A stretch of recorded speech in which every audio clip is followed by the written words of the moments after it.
Hi everyone. Today I'll be discussing electron transport chain, and this topic is very important from a NEET point of view. And क्योंकि every year one question इस topic से 100% आता है, ठीक है? So let's start. First हम जानेंगे कि ये जो इलेक्ट्रॉन्स ट्रांसपोर्ट होता है in the mitochondria inner membrane, ये जो हाई एनर्जी इलेक्ट्रॉन, ये हाई एनर्जी कैरिंग इलेक्ट्रॉन कहाँ से आता है? ठीक है. So basically these high energy carrying electron NADS and FADS2, these two molecules basically having redox potential.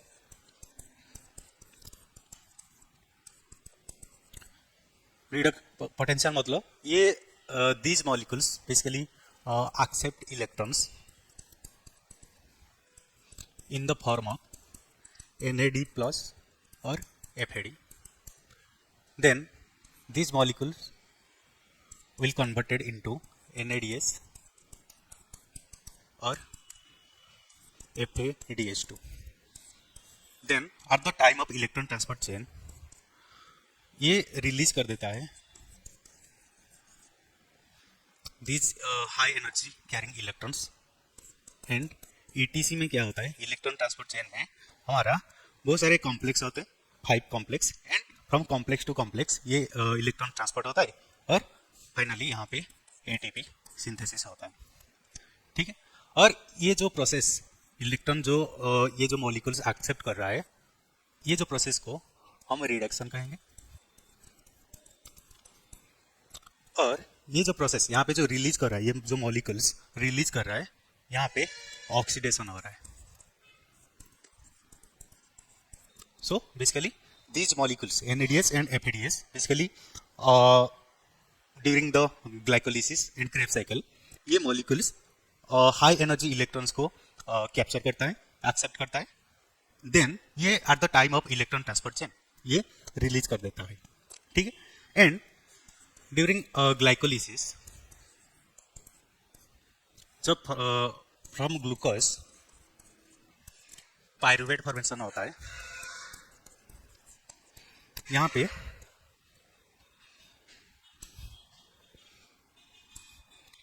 To NADS formation होता है. देन ये पायरुवेट एंटर करता है इनटू द माइटोकॉन्ड्रिया.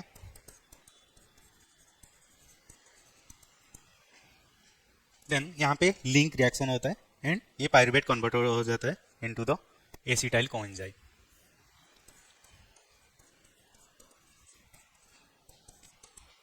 ठीक है. और ये लिंक रिएक्शन में 2 NADS फॉर्मेशन होता है. देन ये एसिटाइल कोएंजाइम एंटर करता है into the Krebs cycle.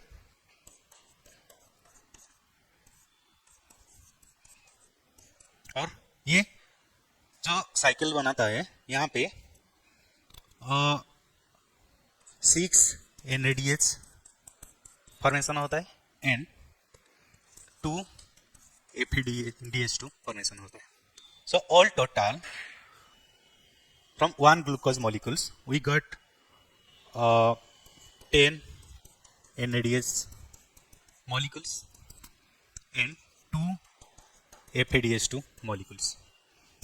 Then these molecules basically during the electron transport chain ये high energy electrons को release करता है and these high energy electron basically transported from one complex molecules to another complex molecules and हमारा proton एक proton gradient formation होता है. ठीक है. एंड ये प्रोटॉन ग्रेडियंट को यूज करके हमारा जो कॉम्प्लेक्स भी ये ATP फॉर्मेशन कराता है. सो देन हम डिस्कशन करेंगे कि क्या क्या कॉम्प्लेक्स जो हमारा इलेक्ट्रॉन ट्रांसपोर्ट चेन में पार्टिसिपेट करता है वो क्या क्या होता है. पहले हम देखेंगे कि ये जो कॉम्प्लेक्स कहाँ पे होते हैं. ठीक. सपोज ये हमारा माइटोकॉन्ड्रिया, इन माइटोकॉन्ड्रिया का 2 मेम्ब्रेन होता है एंड ये suppose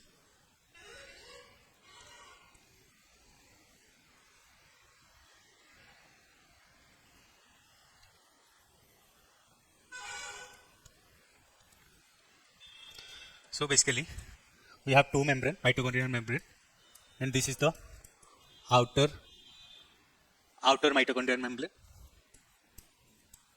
and this is the inner mitochondrial membrane, or this space we called intermembrane space.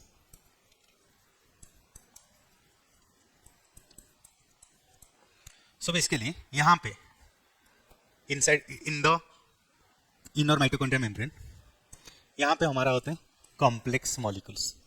We basically have 5 complex molecules. ठीक है, and यहाँ पे inside the intermembrane space यहाँ पे हमारा प्रोटॉन ग्रेडियंट फॉर्मेशन होता है.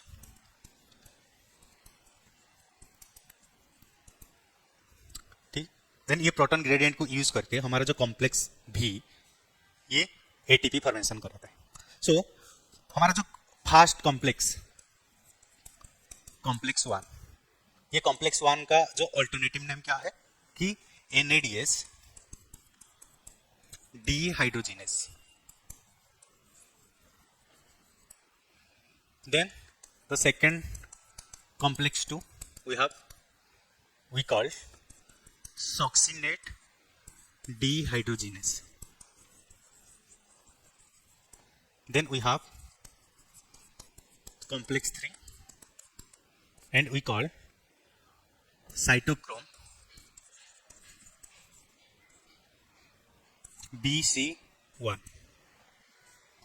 Then हमारे पास कॉम्प्लेक्स बी होता है एंड कॉम्प्लेक्स आईबी का अल्टरनेटिव नेम होता है cytochrome oxidase. Then the last complex molecules complex B and alternative name ATP synthase. ठीक है, so we have 5 complex molecules in the inner mitochondria membrane, और यहाँ पे हमारा NADS और FADS2 से ये जो कैरी करता है हाई एनर्जी इलेक्ट्रॉन ये रिलीज कर देता है, एंड ये हमारा जो कॉम्प्लेक्स मॉलिक्यूल्स ये बेसिकली रिसीव करता है, एंड ये high energy electron from one complex molecules to another complex molecules ये ट्रांसपोर्ट होता है, and finally at the complex भी हमारा ATP सिंथेसिस होता है. And during the transportation of electrons, high energy electrons, हमारा प्रोटॉन ग्रेडियंट फॉर्मेशन होता है. तो कैसे होता है और कैसे ATP प्रोटॉन ग्रेडियंट फॉर्मेशन होता है एंड कैसे ATP फॉर्मेशन होता है हम डिटेल में देखेंगे. ठीक, सो फर्स्ट हम देखेंगे कि NADS हमारे पास 1 ग्लूकोज मॉलिक्यूल से टोटल 10 NADS फॉर्मेशन हुआ था. टोटल 10 NADS फॉर्मेशन हुआ था. ठीक है, सो ये जो NADS ये हाई एनर्जी इलेक्ट्रॉन्स को कैरी करता है. ठीक, एंड कैसे ये NADS से electrons from complex to complex कैसे मूव करता है और कैसे प्रोटॉन ग्रेडियंट फॉर्मेशन होता है, and finally at the complex भी कैसे हमारा ATP सिंथेसाइज होता है हम डिटेल में देखेंगे. ठीक, सो ये basically this complex we call complex 1.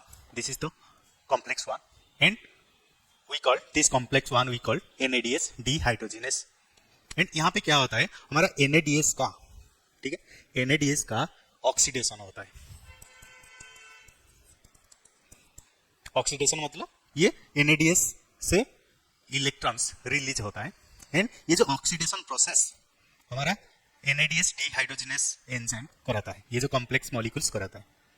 And after the oxidation of NADS यहाँ पे 2 इलेक्ट्रॉन्स रिलीज होता है, और ये जो 2 इलेक्ट्रॉन्स को हमारा जो कॉम्प्लेक्स 1 में हमारा FMN एक मॉलिक्यूल्स होता है, FMN.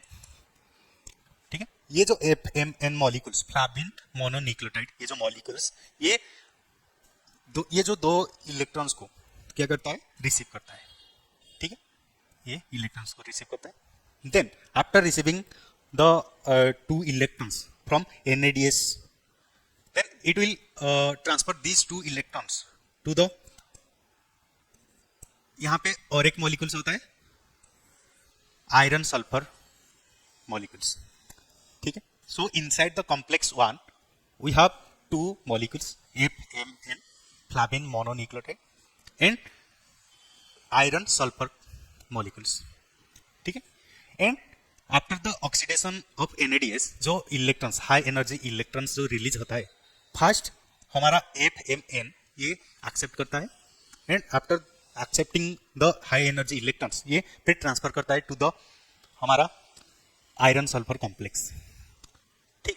And during this transportation from NADS to FMN to iron sulphur complex, यहाँ पे क्या होता है फ्रॉम द मैट्रिक्स, ये हमारा माइटोकॉन्ड्रिया मैट्रिक्स एंड ये हमारा क्या inter membrane space, inter membrane space of mitochondria and this is the outer mitochondrial membrane, ठीक है। And during the transportation of electrons inside the complex 1 from NADS to FMN to iron sulphur complex, यहाँ पे क्या होता है हमारा matrix से जो प्रोटॉन्स आयंस होते हैं, ये 4 प्रोटॉन्स आयंस क्या करता है, ये मूव करता है and into the inter membrane space and ये जो कॉम्प्लेक्स 1 ये आज ये चैनल प्रोटीन काम करता है, ठीक है। ये कॉम्प्लेक्स 1 आज चैनल प्रोटीन का काम क्या होता है, ये जितने भी जो आयंस और डिफरेंट मॉलिक्यूल्स को from one position to another position transport कराता है एंड ये एक चैनल प्रोटीन जैसा काम करता है हमारे complex 1 and after the oxidation of NADS जो 2 इलेक्ट्रॉन ट्रांसपोर्ट होता है, यहाँ पे 4 H+ ion 4 proton ions from matrix to the inter membrane space transport हो जाता है and here we have 2 electrons and ये जो 2 इलेक्ट्रॉन्स को कैरी कर रहा है अभी क्या हमारा आयरन सल्फर कॉम्प्लेक्स, फिर ये क्या करता है यहाँ पे हमारा जो यहाँ पे जो मेम्ब्रेन में जो ट्रांसपोर्ट हो रहा है, ये जो मेम्ब्रेन में यहाँ पे होता है हमारे क्या एक मॉलिक्यूल्स मतलब मोबाइल कैरियर मॉलिक्यूल्स, ये मूव करता है, एक मॉलिक्यूल्स होता है, उस मॉलिक्यूल्स का नेम क्या है यूबीक्विनोन, ठीक है। और शॉर्ट में हम लिखेंगे ऐसे यूबीक्विनोन। देन ये जो यूबीक्विनोन मॉलिक्यूल्स ये क्या करता है from the iron sulphur complex ये 2 इलेक्ट्रॉन्स को क्या करता है एक्सेप्ट करता है एंड आफ्टर एक्सेप्टिंग 2 इलेक्ट्रॉन्स ये कन्वर्ट हो जाता है, ये यूबीक्विनोन कन्वर्ट हो जाता है another form called ubiquinol and we write as ऐसे, ठीक है। सो ये यूबीक्विनोन एंड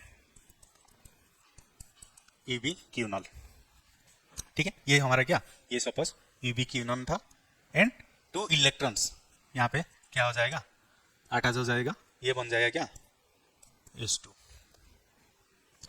ठीक है। देन ये यूबीक्विनोल क्या करेगा अभी ये यूबीक्विनोल ये 2 इलेक्ट्रॉन्स को ट्रांसफर कर देगा टू द कॉम्प्लेक्स 3, ठीक है। यहाँ पे पता है क्या complex 3 and the name of complex 3 we called cytochrome BC1 and inside complex 3 we have 2 cytochrome molecule, एक cytochrome B and another one cytochrome C1 and और एक होता है रिस्की सेंटर, ठीक है। और अभी हमारे पास 2 इलेक्ट्रॉन्स ये यूबीक्विनोल कैरी कर रहा है, फिर ये ट्रांसफर कर देगा ये 2 electrons to the Rieske centre and यहाँ पे cytochrome C1 and cytochrome B involve रहेंगे। देन यहाँ पे 1 इलेक्ट्रॉन 1 by 1 ये पास करेंगे टू द साइटोक्रोम C, ये एक और एक मोबाइल कैरियर इलेक्ट्रॉन कैरियर, ये क्या करेगा ये बस 1 इलेक्ट्रॉन कैरी कर पाएगा, ठीक है। सो यहाँ पे क्या हो रहा है कि रिस्की सेंटर से ये साइटोक्रोम C1 और सी साइटोक्रोम बी ये इन्वॉल्व होंगे और 1/1 साइटोक्रोम सी को क्या करेंगे, इलेक्ट्रॉन्स ट्रांसफर करेंगे। फिर साइटोक्रोम सी क्या करेगा, ये 1/1 इलेक्ट्रॉन्स को cytochrome IV sorry complex IV को ट्रांसफर करेंगे। और inside the complex IV we have 2 copper centre, copper A and क्या copper B। We have 2 copper centre and 2 cytochrome molecules. ठीक है, कलर चेंज कर देता हूं।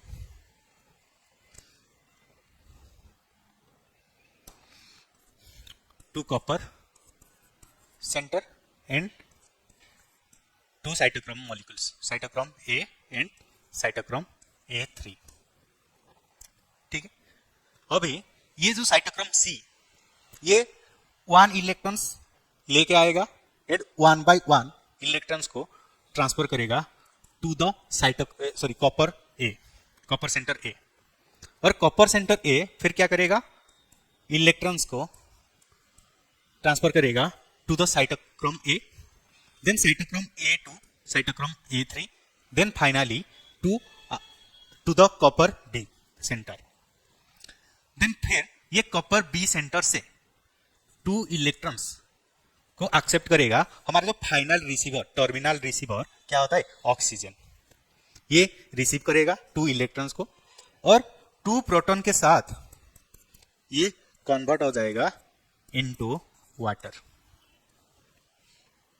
ठीक है, और जब यहां पे इलेक्ट्रॉन ट्रांसफर हो रहा है इनसाइड द कॉम्प्लेक्स 3, ऑल्सो ये कॉम्प्लेक्स 3 एक चैनल जैसा काम करेगा। जैसे हमारा कॉम्प्लेक्स 1 एक जब इलेक्ट्रॉन ट्रांसफर हो रहा था ये एक चैनल जैसा काम कर रहा था और 4H+ ion from the matrix to the intermembrane space और ट्रांसपोर्ट हो गया। ऐसे ही ये कॉम्प्लेक्स 3 एक चैनल जैसा काम करेगा एंड जब यहाँ पे इलेक्ट्रॉन ट्रांसफर होगा यहाँ पे भी 4H+ आयन यहाँ पे ट्रांसपोर्ट होगा from the matrix to the intermembrane space and ये कॉम्प्लेक्स 3 एक चैनल जैसा काम करेगा। ठीक है, एंड जब यहाँ पे इलेक्ट्रॉन्स ट्रांसफर होगा from the copper centre A to cytochrome A to cytochrome A3 to cytochrome B to finally to the oxygen, यहाँ पे भी ये हमारा जो कॉम्प्लेक्स IV ये एक चैनल जैसे काम करेगा और 2H+ ion also transported into the intermembrane space from the matrix. So now we have 10 H+ ion inside the intermembrane space. From the complex 1 we got 4 H+ ion and from complex 3 we got also 4 H+ ion and from complex IV we got 2 H+ ion. So in total we have 10 H+ ion.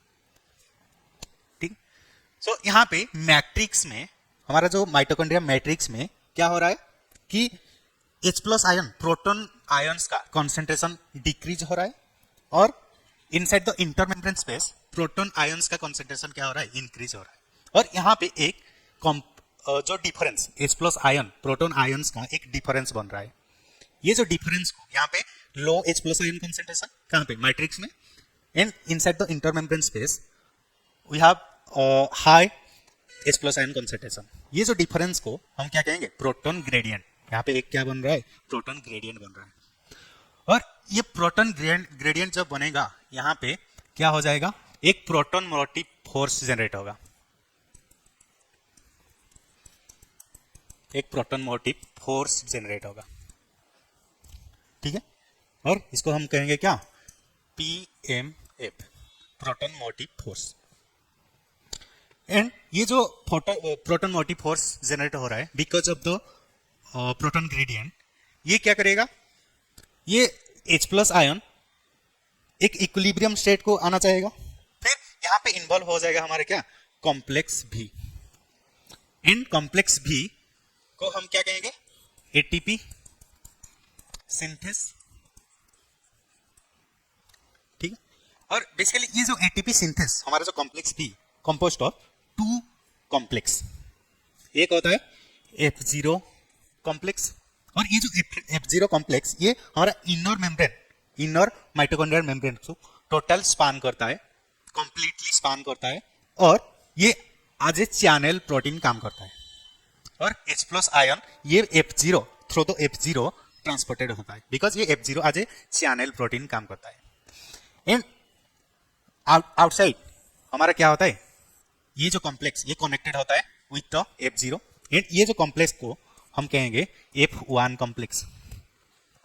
And ये जो F1 complex ये as a motor काम करेगा, ठीक है। और ये motor क्या करेगा, ये रोटेट करेगा। जब थ्रू द F0 हमारा H प्लस आयन मूव करेगा, ये F1 कॉम्प्लेक्स ये एज ए मोटर जैसा काम करेगा और ये रोटेट होगा। जब रोटेट होगा यहाँ पे ADP के साथ ज्वाइन होगा हमारा इनऑर्गेनिक फॉस्फेट और फॉर्मेशन हो जाएगा क्या, ATP। And each 4H plus ion, जब 4H प्लस आयन मूव करेगा एंड 1 ATP जनरेट होगा।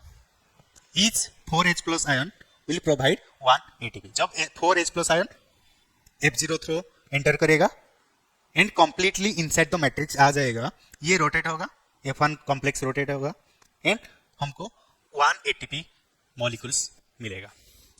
सो total we have 10 H plus ion NADH से, 1 NADH से we get 10 H plus ion.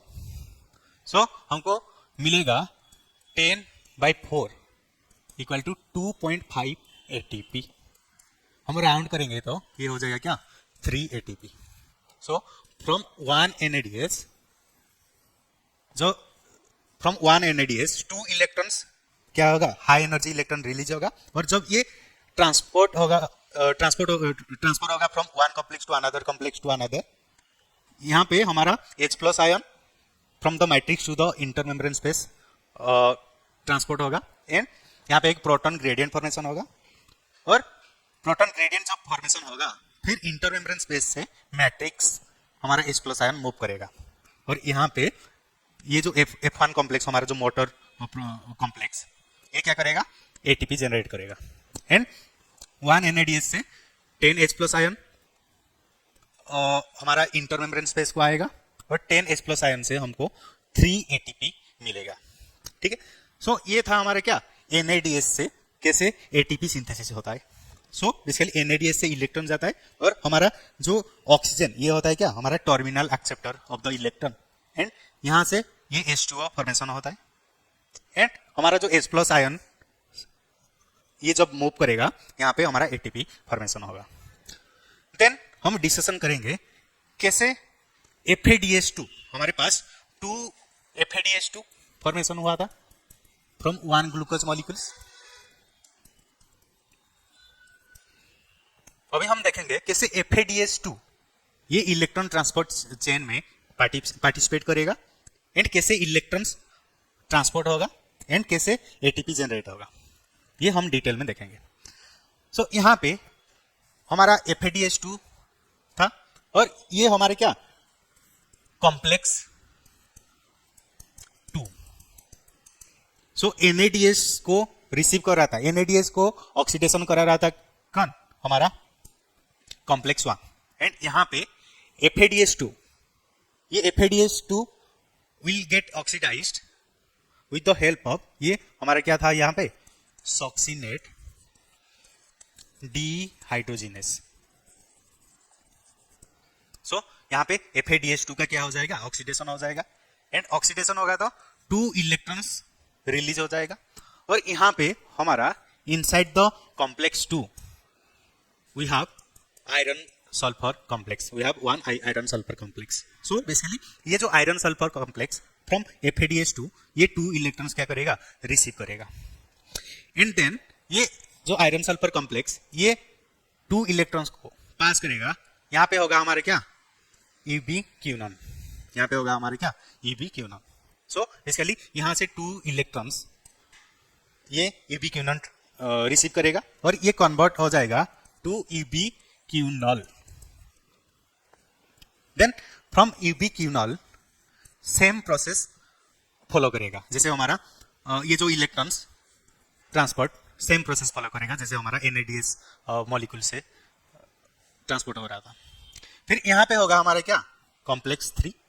Complex 3 में होता है क्या, साइटोक्रोम B एंड क्या, cytochrome C and risky centre. And ये रिस्की सेंटर 2 इलेक्ट्रॉन्स एक्सेप्ट करेगा एंड 1 by 1 क्या करेगा, 1 इलेक्ट्रॉन्स को हमारा जो मोबाइल इलेक्ट्रॉन्स कैरियर यहाँ पे साइटोक्रोम C ये रिसीव करेगा एंड ये 1 by 1 कॉम्प्लेक्स I भी को ट्रांसफर करेगा। और यहाँ पे होगा हमारा क्या, copper centre 2 copper centre and cytochrome A and cytochrome A3 and ये 1 by 1 इलेक्ट्रॉन्स को क्या करेगा, ट्रांसफर करेगा एंड फाइनली ये हमारा कॉपर सेंटर भी रिसीव करेगा। और यहाँ पे होगा हमारा क्या, ऑक्सीजन, हमारा जो फाइनल इलेक्ट्रॉन एक्सेप्टर। और ये 2 इलेक्ट्रॉन्स रिसीव करेगा and with the help of 2s+ ion यहाँ पे फॉर्मेशन होगा क्या, H2O। एंड यहाँ पे जो हमारा क्या, ये जो सॉक्सीनेट डिहाइड्रोजनेस हमारा जो कॉम्प्लेक्स 2 मॉलिक्यूल्स, ये एक चैनल जैसा काम नहीं करेगा, बिकॉज ये जो कॉम्प्लेक्स ये टोटल हमारा इनर माइटोकॉन्ड्रिया मेम्ब्रेन को स्पैन नहीं कर पाएगा, क्योंकि यहाँ पे ये जो पेरीफेरी रीजन में अटैच होता है, ठीक है। सो बिकॉज ये टोटल हमारा मेम्ब्रेन को स्पैन नहीं करेगा, ये आज एक चैनल प्रोटीन काम नहीं करेगा। सो यहाँ पे कोई भी H+ आयन, कोई भी प्रोटॉन ट्रांसपोर्ट नहीं होगा from the matrix to the intermembrane space. But यहाँ पे कॉम्प्लेक्स 3 ये तो इंटर स्पैन करता है हमारा क्या, inner membrane, mitochondria inner membrane. So यहाँ पे हमारा 4, जब यहाँ पे इलेक्ट्रॉन ट्रांसफर होगा 4H+ आयन माइग्रेट करेगा from the matrix to the intermembrane space. And also हमारा जो कॉम्प्लेक्स I भी ये ऑल्सो आज चैनल प्रोटीन काम करेगा।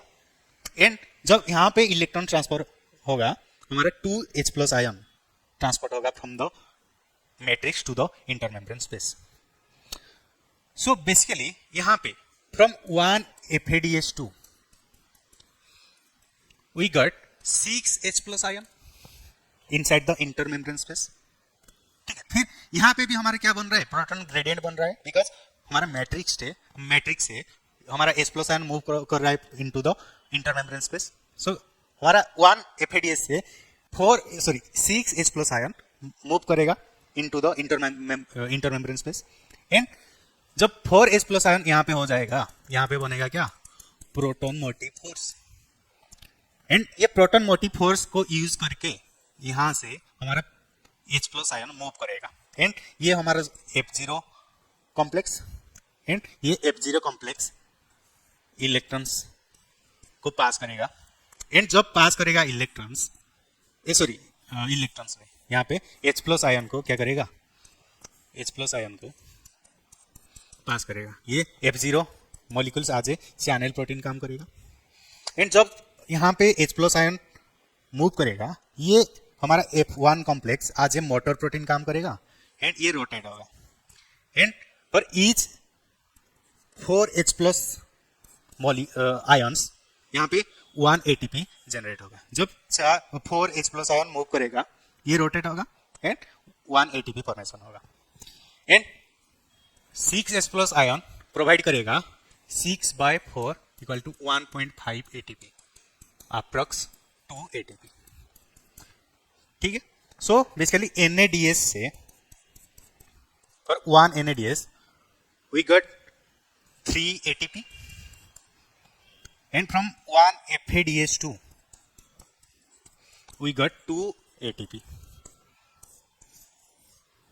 So basically यहाँ पे हमारा जो ग्लूकोज से glycolysis, through the process of glycolysis हमारा ग्लूकोज का क्या होता है, ऑक्सीडेशन होता है, ब्रेकडाउन होता है।